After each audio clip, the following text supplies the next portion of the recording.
Channel ប្រជុំរឿងនិទានខ្មែរ AI និទានសូមជូនរឿងទុំទាវកាលពីព្រេងនាយនៅឯវត្តវិហារធំមានក្មេងប្រុសពីរនាក់ឈ្មោះទុំនិងពេជ្រពួកគេពូកែធ្វើតោកខ្លាំងណាស់តោកនេះស្អាតណាស់ទុំយើងច្បាស់ជាលក់ដាច់មិនខានទុំមិនត្រឹមតែពូកែធ្វើតោកទេថែមទាំងមានសម្លេងស្មូតយ៉ាងពីរោះទៀតផងខ្ញុំសង្ឃឹមថាអ្នកស្រុកត្បូងឃ្មុំនឹងចូលចិត្តតោកនិងចម្រៀងរបស់យើងថ្ងៃមួយ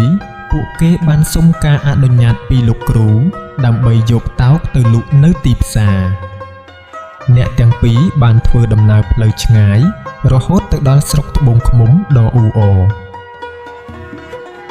ទៅដល់ទីផ្សារភ្លាមពួកគេក៏រៀបចំតាំងលក់តោករបស់ខ្លួនទីនេះមានមនុស្សច្រើនណាស់ទុំដើម្បីទាក់ទាញអតិថិជនទុំបានបន្លឺសំឡេងស្មូតយ៉ាងពីរោះរំដំចិត្ត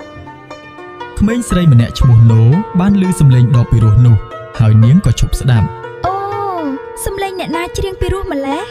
នាងណូប្រញាប់រត់ទៅប្រាប់មិត្តរបស់នាងគឺនាងទាវពីព្រោះទាវចូលចិត្តស្ដាប់ចម្រៀងណាស់ទាវអីទាវពេលឮដូច្នេះទាវក៏សុំម្ដាយអញ្ជើញអ្នកលក់តោកនោះមកច្រៀងនៅផ្ទះរបស់ខ្លួនម៉ែចូលសូមម៉ែហៅពួកគាត់មកច្រៀងឲ្យយើងស្ដាប់បន្តិចបានទេម្ដាយទាវយល់ព្រមមិនយូរប៉ុន្មានទុំនិងពេជ្រក៏បានមកដល់ផ្ទះរបស់ទាវសូមស្វាគមន៍ក្មួយចូលមកខាងក្នុងសិនមកទុំបានច្រៀងនឹងផ្លុំពៃយ៉ាងពីរោះនៅក្នុងសួនច្បារអ្នកគ្រប់គ្នាមានសេចក្តីសុខណាស់ពេលបានស្ដាប់ពិតជាពីរោះខ្លាំងណាស់ខ្ញុំចង់រាំតាមចង្វាក់ភ្លេងនេះណាដើម្បីសម្ដែងការអរគុណទាវបានប្រគល់ผ้าห่មដ៏ស្អាតមួយដល់ទុំជាអនុស្សាវរីយ៍នៃមិត្តភាពនេះគឺជាកាដូសម្រាប់ក្មួយដែលបានច្រៀងឲ្យពួកយើងស្ដាប់អរគុណក្មួយស្រីទុំនិងពេជ្របានលានាងទាវត្រឡប់ទៅផ្ទះវិញដោយក្តីរីករាយនិងក្តីសង្ឃឹមថ្ងៃនេះជាថ្ងៃដ៏អស្ចារ្យណាស់មិត្តសម្លាញ់នៅឯវត្តវិញទុំបានខិតខំហាត់ច្រៀងកាន់តែខ្លាំងដើម្បីត្រៀមខ្លួនសម្រាប់ថ្ងៃខាងមុខសំឡេងឯងកាន់តែពីរោះទៅហើយទុំ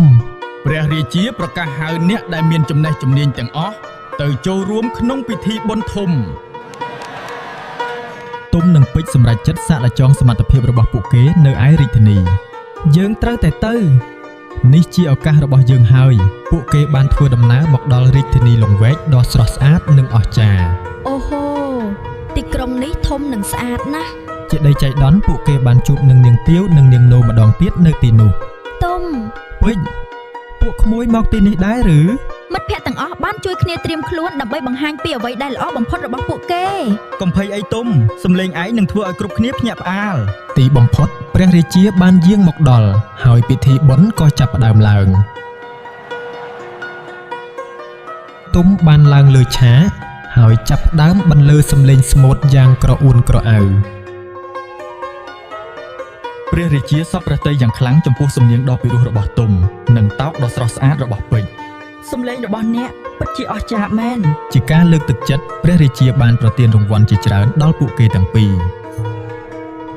សូមក្រាបថ្វាយបង្គំព្រះអង្គក្រោយមកមិត្តភ័ក្តិទាំងអស់បានជួបជុំគ្នាអបអរសាទរជោគជ័យនេះយ៉ាងសប្បាយរីករាយអ្នកទាំងពីរពិតជាក្មេងល្អនិងមានទេពកោសល្យមែនពួកយើងមានមោទនភាពណាស់ចាប់ពីថ្ងៃនោះមកទុំនិងពេជ្របានប្រើប្រាស់ទេពកោសល្យរបស់ខ្លួនដើម្បីនាំសេចក្តីសុខដល់អ្នកដទៃដោយរំលឹកយើងថាការខិតខំប្រឹងប្រែងនិងមិត្តភាពពិតប្រាកដតែងតែនាំមកនូវលទ្ធផលល្អ